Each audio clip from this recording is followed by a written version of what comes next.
Today, I want to be speaking on the power to create wealth. The power to create wealth. And I'll be reading two Bible readings actually. 1 Kings 10, 14 to 29, and then Deuteronomy 8, 18. 1 Kings 10, 14 to 29. The weight of gold that came to Solomon yearly was 666 talents of gold. Besides that, from the traveling merchants, from the income of traders, from all the kings of Arabia, and from the governors of the country. Moreover, the king made a great throne of ivory and overlaid it with pure gold. The throne had 6 steps, and the top of the throne was round at the back. There were armrests on either side of the place of the seat, and 2 lions stood beside the armrest. 12 lions stood there, one on each side of the 6 steps. Nothing like this had been made for any other kingdom.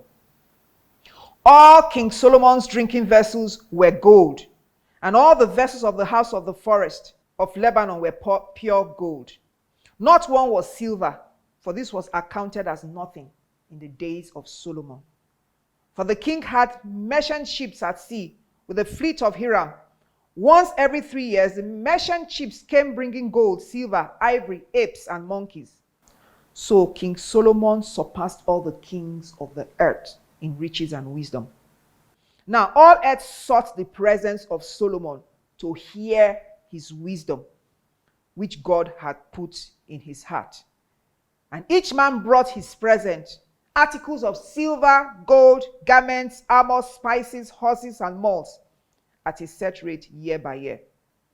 Verse 24 said, Now all the earth sought the presence of Solomon to hear his wisdom, which God had put in his heart. Deuteronomy 8:18 says, And you shall remember the Lord your God, for it is he who gives you power to get wealth. Now, our ability to create wealth comes from God. The power to create wealth comes from God. And God gives to us in different dimensions as he pleases. King Solomon had great wisdom. King Solomon's power to create wealth was his great wisdom. The Bible says people came from all over the world to hear his wisdom. And as he dispensed that wisdom to them, as he gave them that value, they brought what? Presents, gold, spices, armor. The Bible records also that the Queen of Sheba, when the Queen of Sheba visited him, that she was so impressed by his wisdom that she gave him 120 talents of gold, spices in great quantity, and precious stones. There is something of value that God has put inside of you that you can use to create value for others, and they give you exchange for that value. That is the power to create wealth. The power to create wealth is not just some magic wand that we just wield, and money comes.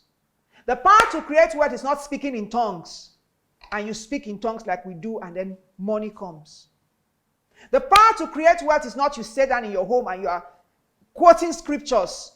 Money wouldn't come that way. That's not the power to create wealth that God has given to you. Yes, it is good to pray. Yes, it is good to speak in tongues. Yes, it is good to fast. Yes, it is good to do all of that because we build our spiritual muscles. But our wealth does not come from speaking in tongues, from fasting. No matter how long you fast, no matter how long you pray. The power to create wealth comes from the value that God has put inside of you. And that value that God has put inside of you, as you dispense that value to others, they exchange that value for money. The greater the value, the more you develop that value, the more you do it excellently well, the greater would be what they exchange for that value.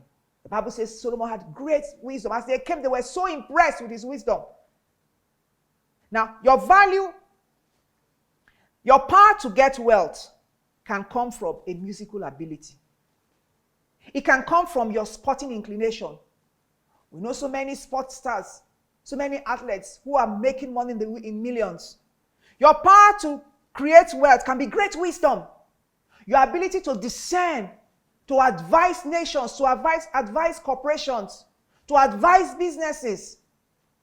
God may have given you great wisdom to see solutions where others cannot see. Your power to create wealth can be your leadership ability. So people are looking for you to lead organizations, to lead nations. Your power to create wealth can come from the ability to teach. So you teach people in such a way and they give them great understanding. Your power to create wealth can come from your ability to inspire and encourage others. In other words, your power to create wealth could be a talent. It could be a skill. It could be an inclination, an ability. It could be a spiritual gift. So there is something God has put inside of you that you can use to create value for others.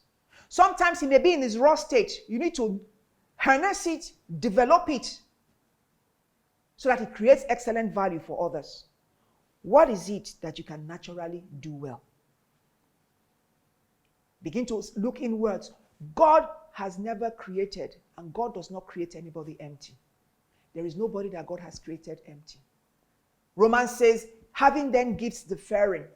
We all have different gifts according to the grace and according to the ability that God has given unto us. So there's something inside of you that you can use to create value for others in exchange for their money. So begin to look inwards. What is it that you do naturally? What do you always receive commendations from other people? What do people always call you for and say, oh, can you come and do this for us? What comes naturally to you?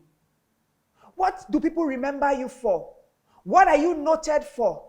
What are you passionate about? Where is your spirit stirring you? What do you do so well that people just look at you and say, oh, wow. Pay close attention, because that could be your power to create wealth. You have been shaped by God. Nobody was born empty. So you've got to get this power working for you by creating value for others. You've got to harness it. You've got to work excellently at it. Get that value out there and get it working for you. The Bible says, do you see a man who is diligent in his business? That man will stand before kings. He will never stand before mean men. Develop your power to create wealth. Serve others with it. Add value to the lives of others. And you will stand before kings and not before mean men. God bless you.